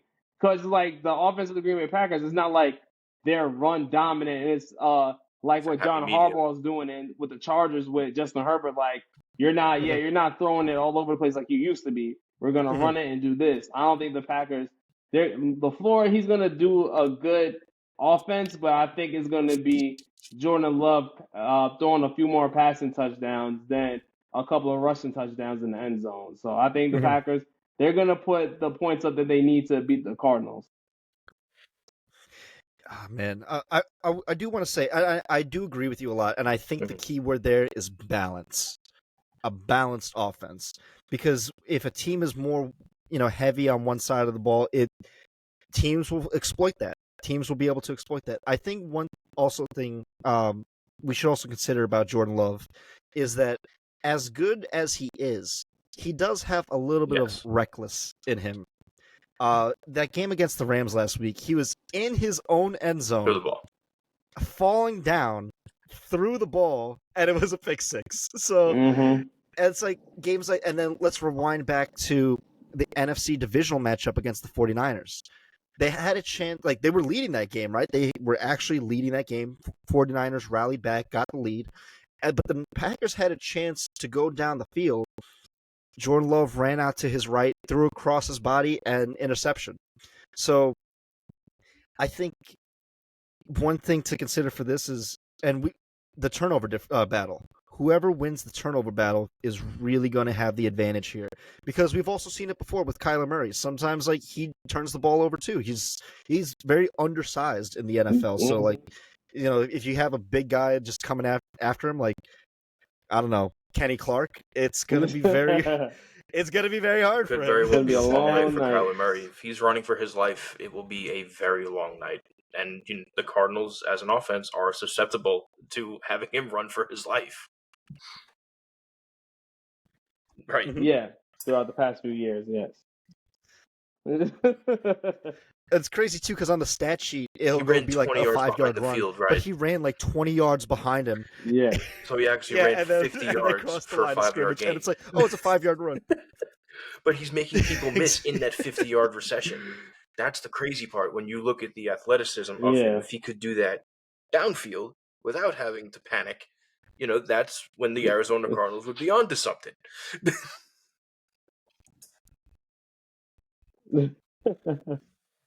Yeah, it's take nothing away from these players, man, because they're all just like the supreme athletes that they are, and it's just crazy to think too that for the Cardinals they have to put so much extra effort just to kind of like match what the other guy's doing. Like Kyler Murray's running for 50 yards just to get a 5-yard run. It's just absolutely wild. But it's true what you said. He's undersized, so it's like once somebody gets in his face, you either got to go down or you got to run backwards to turn around to come back to even get 5 yards. Yeah. So it's like as soon as he hikes the ball, it's like he has to know where he's going. He has to just, I feel like he has to mesmerize the field to be like, okay, if I can't see my first or second option, I have to give it to my third option. Or if I see the second option first, let me give it to him because I can't see over this 6'6" guy. Imagine the guy from the Giants that jumped over the line to block the field goal. And if he That's does, right. and somebody coming at But him what do like you that, do? he's totally messed up right there. Yeah, Yeah. what can you do? So he's gonna have to be a little bit more better to read what he has to do and think about it before he hikes the ball, before he has everybody coming at him. As a short guy myself, as standing at 5'5", if a 300-pound lineman ever just falls on me, I am dead. I have to accept that fate and just know like that was my time. Yeah. Oh man, what a game. Guys, any final Just thoughts keep an eye out. on This game could absolutely have some fireworks to it. This game has playoff game written all over it, even though it's interconference. It's very, very competitive, this game. I like it a lot. I think it's gonna be competitive, but I feel like the Cardinals they're gonna have. I feel like there's a lot of games where you're like, oh, they're in it, and then people start pulling away from them. So I feel like this is probably the Fizzle. beginning of their streak of getting beat down. Yeah, getting beat down the next few weeks of losing. I believe this is gonna be the game that really starts and kicks it off for them. Mm-hmm. Yeah, I mean, this could be a playoff game because they're both in the NFC, but I think the winner of this game, the trajectory in which that team is going to go is really going to propel. Again, wherever the win is, heads And are going away to turn from the to either other. Green Bay or to Arizona.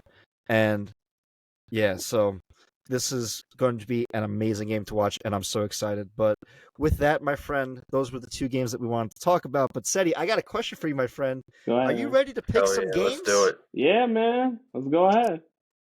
Let's pick some games, my friend. So last week, our guest Kelvin, he actually won last week, Okay. getting the most picks right. He went.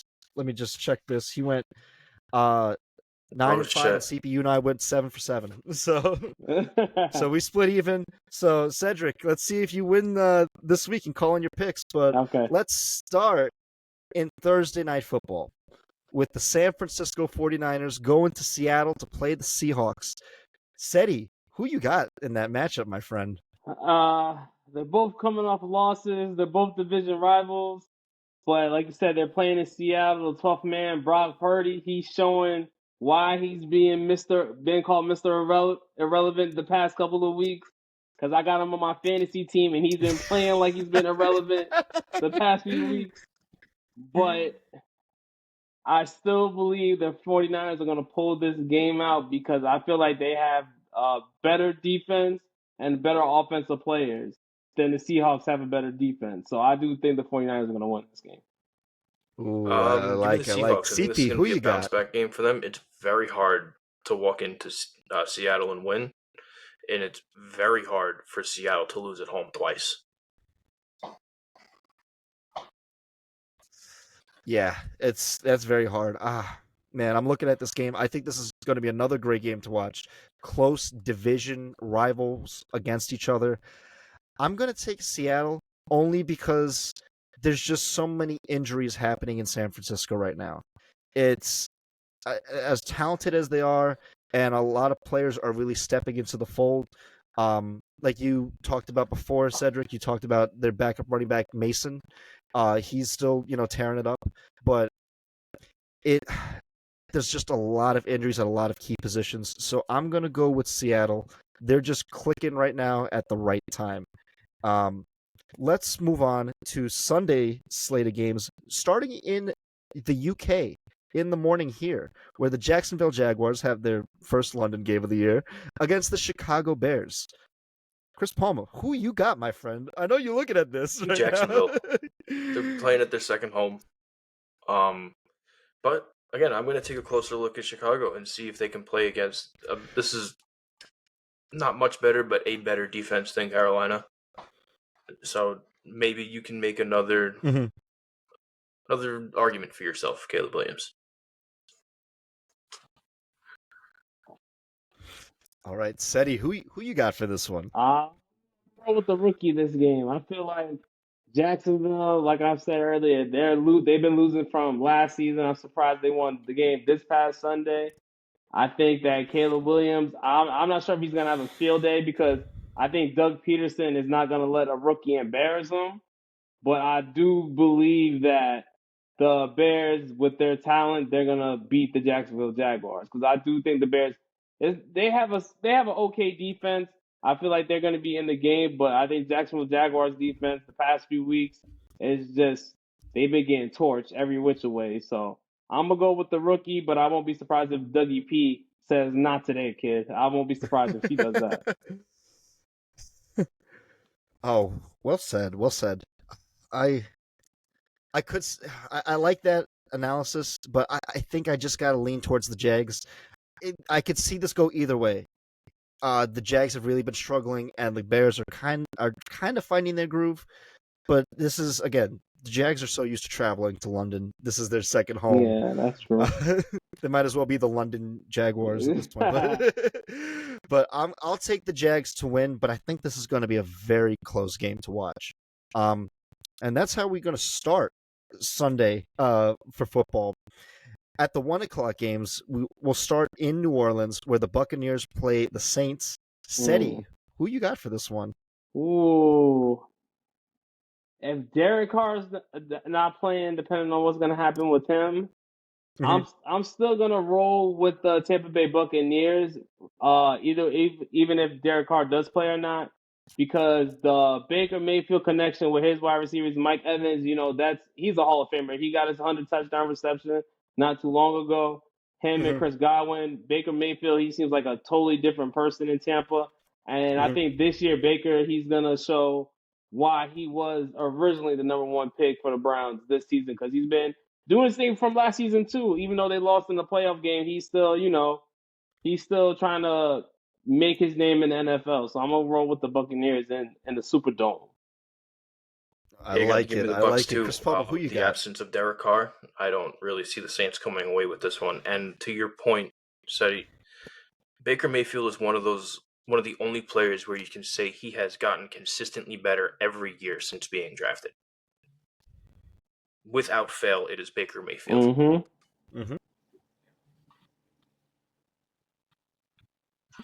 Oh yeah, I know this may be a little early to start talking MVP conversation.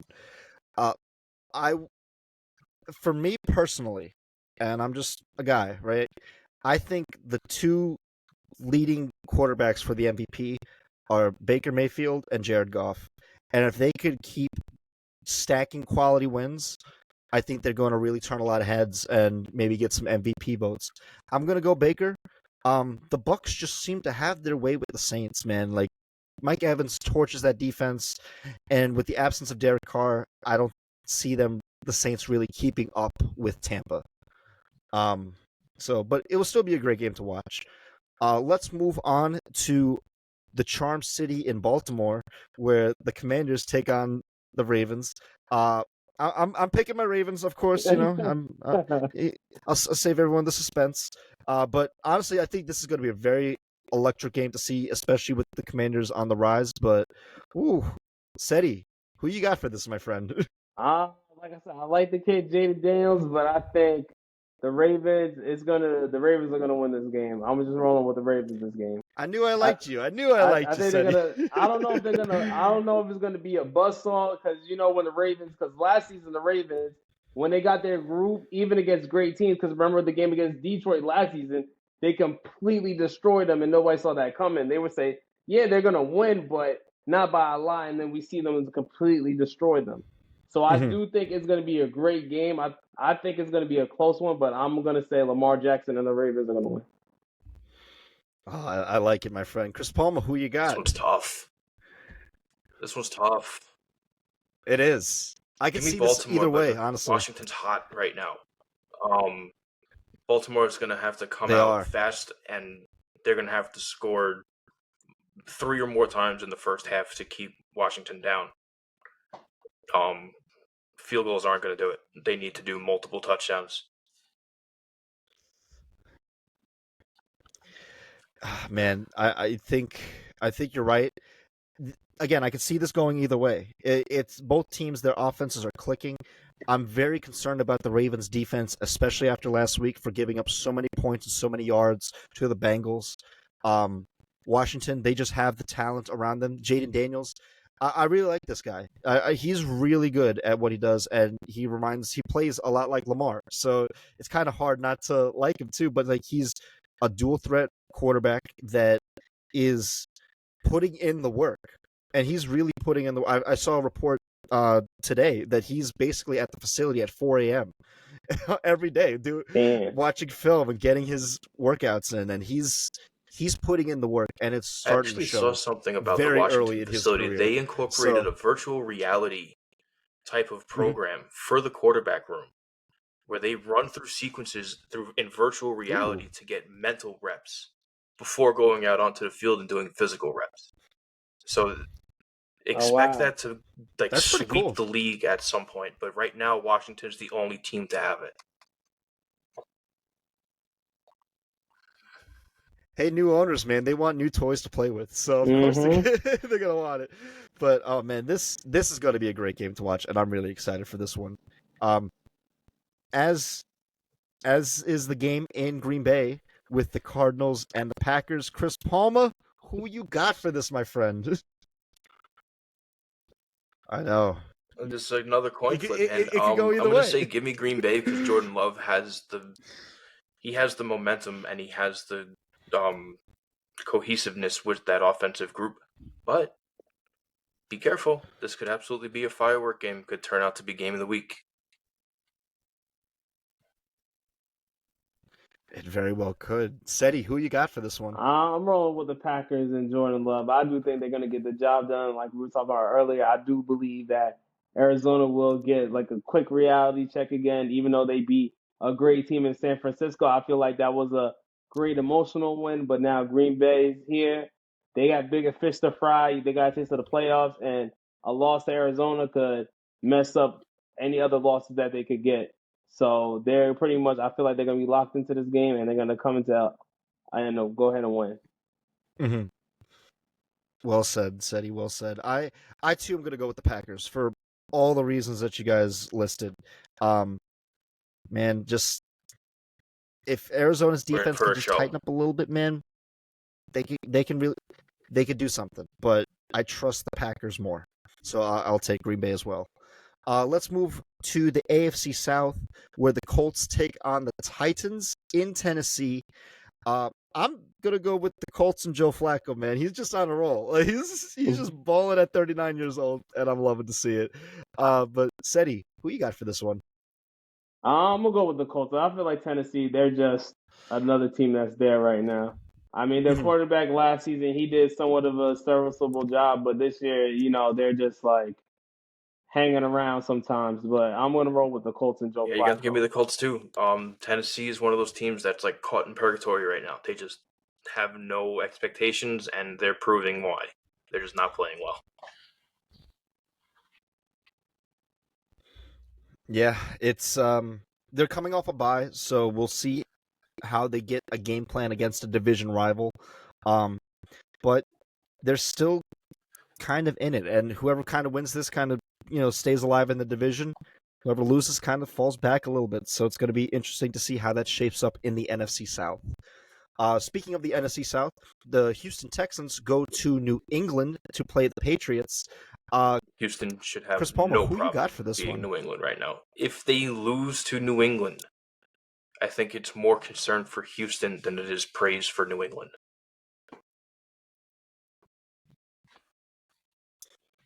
I agree with you. Ceddy, who you got? I'm rolling with the Texans. I think this is a game. I don't want to put New England in the same They're category not as phony. Carolina because of their history, even though Tom Brady left them a few years ago. But, I want to give Gerard Mayer a little respect, but I feel like this is the game that, they should be working out their new tricks against New England, trying to figure out what they can use and can't use for the future. So I Mm-hmm. don't see New England winning this game. Yeah, yeah, I'll take the Texans too. New England's not looking too good, but this Yes, should this be is the Drake start of May's Drake first game. May, if I'm not mistaken. Yeah, they said they're going to start Drake May this Yeah, week. so perfect. So yeah, I'm taking the Texans on this one. Let's move to Philly, where the Browns take on the Eagles. I, I'm going to take the Eagles, but man, if the Eagles don't win this game, what does that say about them? It's against the Browns, that'd be really tough, man. But CP, who you got? On paper, I can see what the schedulers wanted out of this game, right? But Philly this year has had a really good knack of beating themselves. So if that Philadelphia team comes out to an all but given up Cleveland defense, all but Cleveland team, they could still very well lose this game. Because for some reason the Browns like to win in spite of Deshaun Watson. They enjoy it. So if he's on the sidelines, they're probably going to play it better. Give me the Eagles, but the proper Eagles team needs to come out. Because the worst team in the AFC North is still a lot better than a lot of NFC teams. Oh man, Ceddy, are the Eagles the most like your rival for the Cowboys? Like, would you consider them like your toughest rival? Or who would you consider your toughest rival in your division? Well, you have to give them that respect still because the past few years they have been, and they've been to the Super Bowl in recent memory 2 times in the past 10 years. So it's like you can't say that they're not. So it's like for me, I definitely want them to lose this game. So we could be up there, so the Philly could go to the back of us a little bit. But I think that Philly they have to win this game.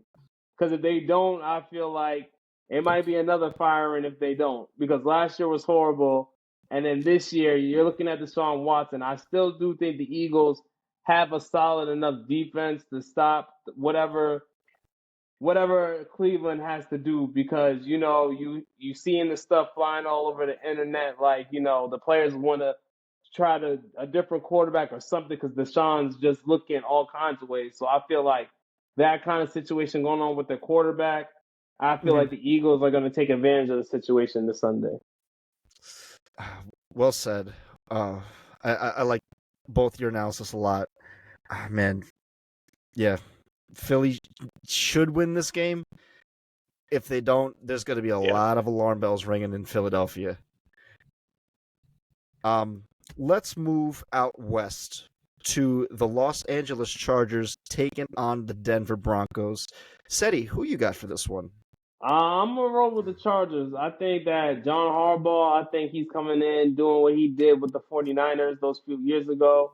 Everybody souped up on defense. Herbert, I think he had his time to relax a little bit. So I do think that they're going to win this game against the Broncos because, like we were talking about earlier, John Harbaugh is more of a run defense guy. And the thing is, Justin Herbert has just been probably his best quarterback because he can actually throw the ball where it needs to be and where it needs to go if need be.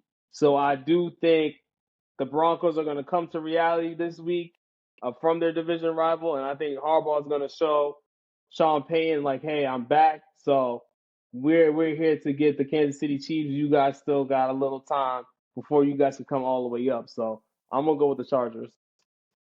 I also wanted to talk this game. CP, who you got? I like this game a lot. I like what Harbaugh's doing with the Chargers by bringing back in that single back ace set with the extra tight end and running pretty much like holistically through that format. But I like Denver just a little bit more. You're going to have to give me Denver, and I think this is going to be Denver for an upset. This could be the upset of the week. Okay. It very well could. And again, division game, it could swing either way. Both teams have kind of found their identity, right? Where they're both running teams with solid defense, right? That's kind of what they want. But obviously, Harbaugh's got Herbert, who's just got that a little bit more magic than Bo. But Bo, I got to give him credit. He's having a solid rookie year so far. And it's only week 6, right? But he's playing very well, and he's getting better every week. And that's you can't ask much more from that from a rookie quarterback. But I'm going to take the Chargers on this one. They had a full week of rest, and I think that, you give a good coach like Jim Harbaugh a week of rest to prepare for a divisional opponent, they should come out looking sharp on their game plan. So I'll take the Chargers to beat the Broncos. But CP, to your point, I could see Denver taking this. I really could see Denver taking this. They play very well. And that win against the Raiders last week, being as big of a win as it was really good to see for Denver. So I'm excited to keep an eye on both of these teams going forward. But man, this is going to be a great game. Let's move on to Vegas, where Chris Palma's Steelers take on the Las Vegas Raiders. CP, do I even need to ask, man? You still Pittsburgh. I think going? this should be a good rollback game. We should be able to come back from the loss and beat up the Raiders a little bit. I like it. Ceddy, who you got for this one? Yeah, I'm going with the Steelers. I think like we were talking earlier, everything going on with Devontae Adams, Gardner Minshew, he's just another guy. I mean, he plays in the NFL, so he's a superior athlete than me. But in the NFL world, he's a quarterback that they wouldn't be afraid of. I think the Steelers are gonna go out with their fingers and their mouth drooling, trying to get something to eat, get some turnovers and everything. So I think they're gonna. Yeah, I think I'm gonna go with the Steelers. I like it too. I'm gonna go with the Steelers as well. Man, again, much like coaching, it's Tomlin's just has his guys focused. And they're already focused in on this week. Forget about last week. Just we're gonna improve upon it. We're gonna look at the film. We're gonna study it, and we're gonna get better. And that's the thing with Mike Tomlin's teams and his Steelers every year is that they're built to play the whole season.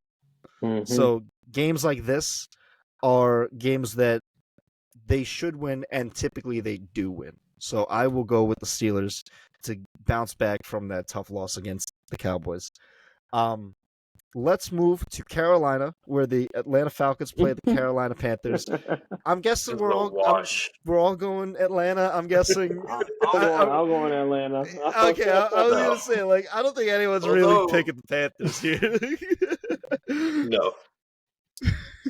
No. Watch. The Panthers put up 50 points because watch. Andy Dalton slings it. Slings it. He might turn back. He's one good game every 5 years. He's supposed to. Well, he had that against the Raiders, so he already had his for the season. Exactly. So, okay. Well, so general consensus, we're all going Atlanta. Carolina, get it together. Okay, so which leads us to the Lions and the Cowboys. Oh man, what a game!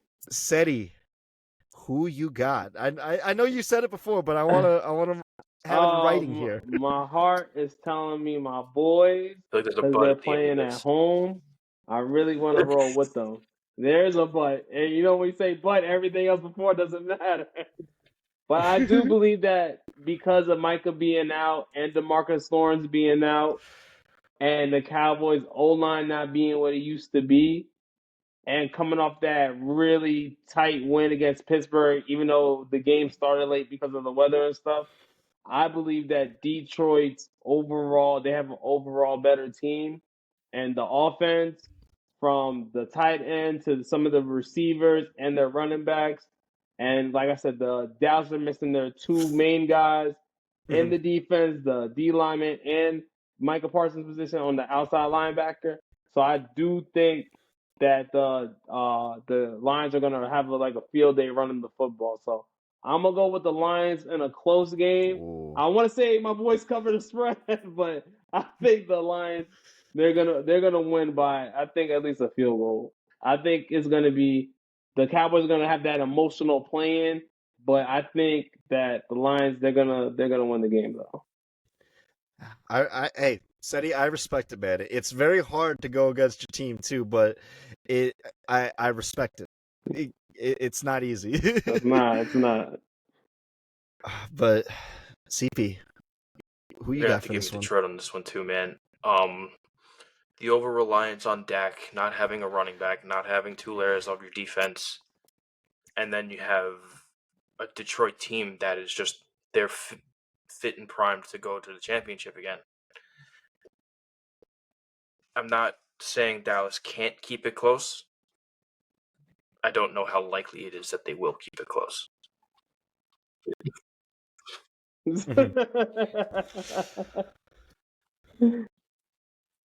Man, this game is going to be so good, and I can't wait to watch it.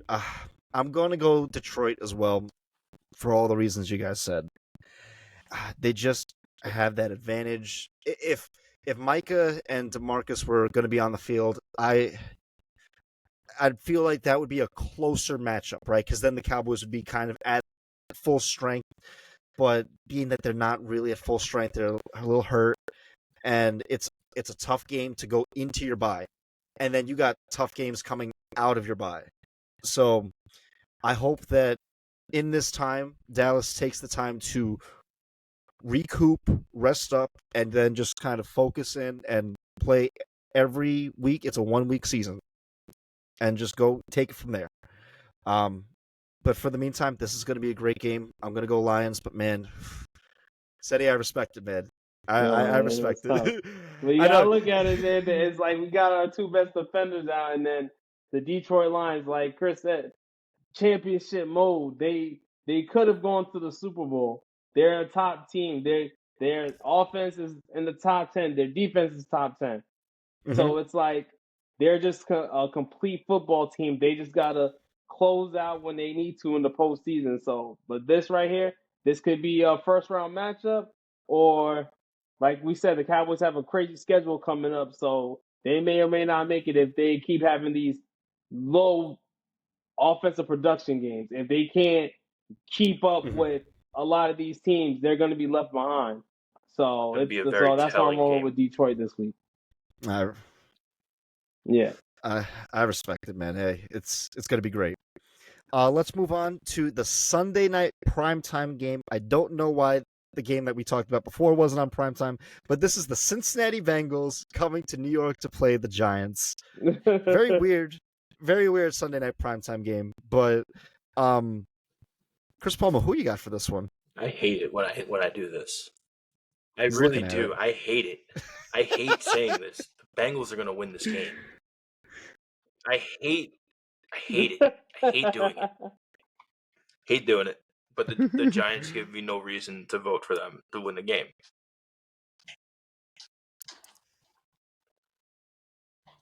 Man. Ceddy, who you got for this one? Yeah, I'm rolling with the Bengals. I think Joe Burrow, he's the type of guy that beats the team that he's supposed to be. I think that he's that type of quarterback. So, and the Giants fit that profile. And, I gave Danny Dimes a little credit earlier, but these are one of the teams where I expect him to run around in a circle a few times, like he's done last season a couple times. Yeah.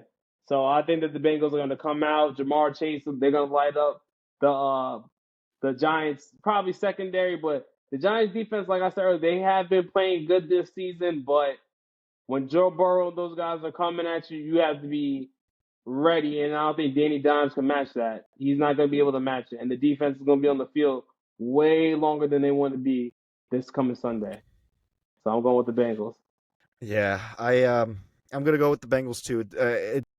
Much like Palma, I hate the Bengals, and again, I'm so glad we beat them last week. But man, they're going to be angry this week against the Giants.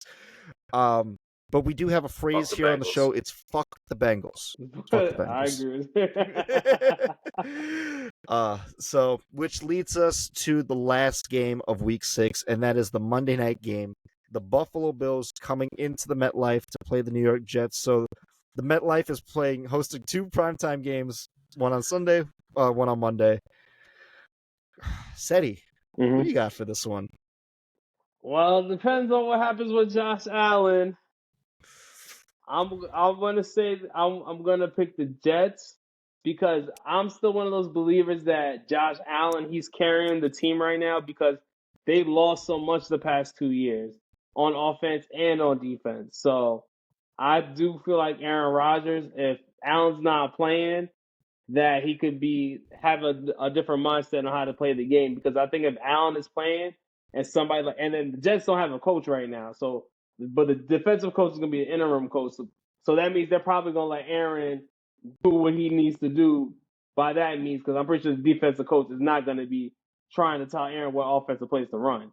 So Mhm. I think if Josh Allen is out, I think Aaron's probably going to be playing a smarter game, a different game than if Josh was playing. Because if Josh is playing, he knows he would have to go blow for blow, point for point with Josh Allen. But if Josh Allen's out, I can see the Jets winning this game because I don't see Mitchell Trubisky and a couple of wide receivers that some know the name if they watch the game that could Mhm. bring them over the top. But they do have a good running back, but they're going to rely on him a lot more if Josh is not playing. But I'm going to go with the Jets. Yeah, you're gonna have to CP, give who me you the got? Jets too for pretty much every reason that Cedric said. If Josh Allen's not in, the Bills are. We haven't seen a Bills team without Josh Allen in a very long time, and a Josh Allen-less team with no star receiver, journeyman running back, and a subpar offensive line with a defense that's on the downhill, going up against a Mhm. seasoned yet still Hall of Fame caliber quarterback, good running back, good wide receiver, and a top 10 defense. That is a very tall order. You're gonna have to give me the Jets. Yeah, I'm gonna go with the Jets as well. Again, for all the reasons that you guys said. Um, we don't know whether at this moment, at the time of recording, whether Josh Allen's going to be starting or not. But let's be honest with what he is right now, Right. and he is concussed. And so either the team wants him to play concussed, or he's not going to play, and he's still going to have to deal with that.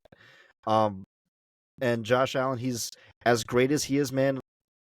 If he's injured, don't let him play. Just especially with a head injury, man. Don't play with head injuries.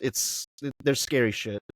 Um, but I will take the Jets, and I feel that not that I have any faith in the Jets, but it feels like Buffalo's just kind of Right. wounded right now, and this is that time for a team to capitalize on that. And again, it's not necessarily who you play, but when you play them. And right now, the Jets are kind of playing the Bills at the most vulnerable that they've been in years. So Cool. I will take the Jets to win this game. All right, guys. Well, there you have it. There's our picks for the week. Cedric, thank you so much for coming on. It was a great show. I hope you had a good time. Thank you so much, brother. Thanks for inviting me, man. I Anytime, really appreciate it, man. if the Thanks, man. Cowboys somehow make it to January, we will hopefully have you back on to talk.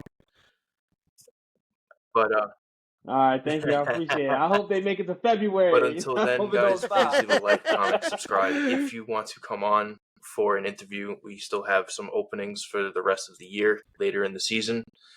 But until next week, thanks, guys.